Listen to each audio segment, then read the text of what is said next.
Le Real Madrid a tranché pour Marco Asensio, un nouveau crack brésilien dans le viseur du Real Madrid, le calendrier 2022-2023 de la Liga et la fin du partenariat historique entre le Real et Audi. C'est la revue de presse de Real France, c'est parti.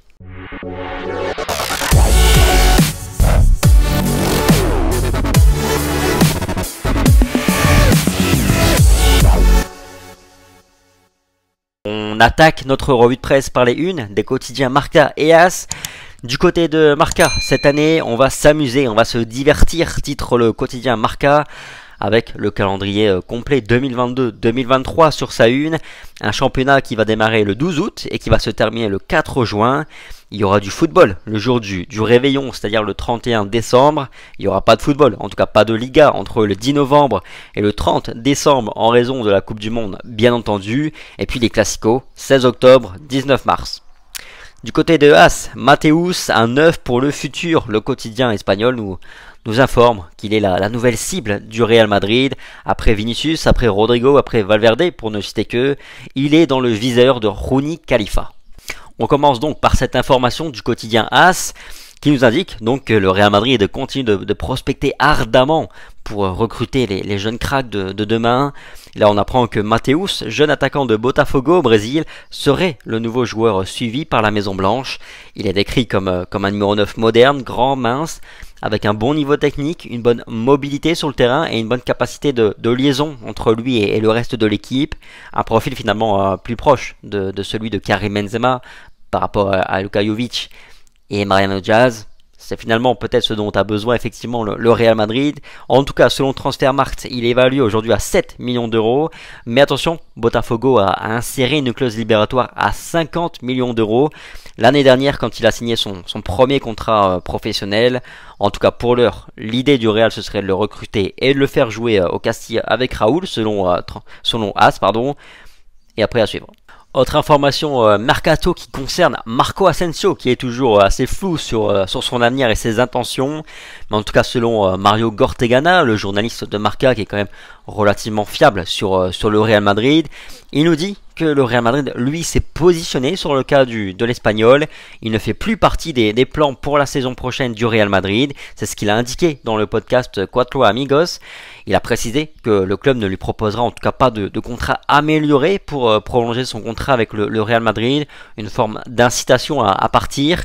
Le joueur de 26 ans est dans un tournant de sa carrière et il le sait, il ne sera pas titulaire cette saison avec le Real Madrid comme cette saison. En tout cas, il part avec un désavantage certain par rapport à Rodrigo et même à un Fede Valverde, pour ne citer que. Et aux dernières nouvelles, le Real Madrid en attend 35 à 40 millions d'euros pour le joueur espagnol, à qui il ne reste plus qu'une seule année de contrat. Alors c'est la question que je vais vous poser justement aujourd'hui. Est-ce le bon moment pour vendre Marco Asensio? Est-ce que pour vous son étape à Madrid est terminée, il faut le vendre? Dites-moi un petit peu dans les commentaires et puis on en reparle demain.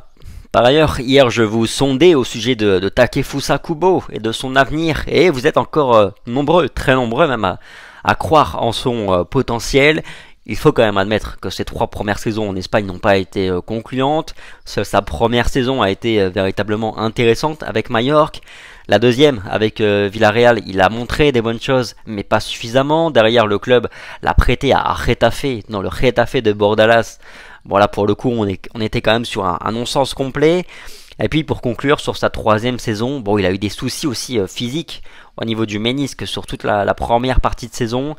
Et puis derrière, il a pas réussi à se relancer tout simplement. Voilà, tout ça pour dire que sa prochaine destination sera déterminante sans doute. Mais le Real doit l'envoyer dans une équipe qui permettra aussi à ses qualités de briller à Villarreal.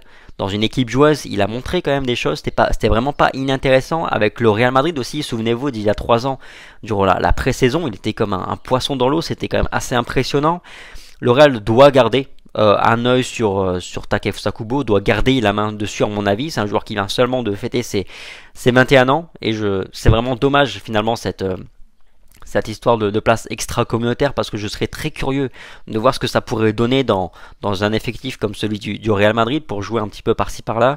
Mais en tout cas, à défaut de pouvoir rester au Real Madrid, la Real Sociedad serait à mon sens une très bonne piste, un très bon choix pour lui, parce que ça permettrait de voir aussi si finalement le problème de son non-éclosion sur ses 3 premières saisons en Espagne? Est-ce que c'est dû au fait de l'environnement, du fait qu'il jouait dans des clubs qui n'avaient pas forcément un style de jeu très joueur, ou est-ce que c'est simplement le fait qu'il n'est pas prêt?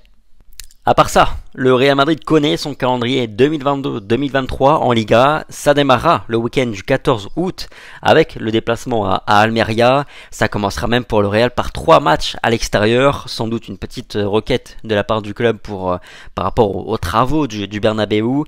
Le premier gros match arrivera le 18 septembre face à l'Atlético de Madrid. Le premier match contre le Barça, le premier Classico au mois d'octobre, autour du 16 au Bernabéu. Regardez-moi un petit peu ce mois de janvier qui sera très compliqué pour le Real Madrid en sortie de Coupe du Monde.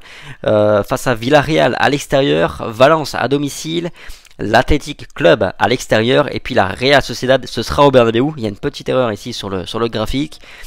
Le match retour contre l'Atlético de Madrid aura lieu le 26 février.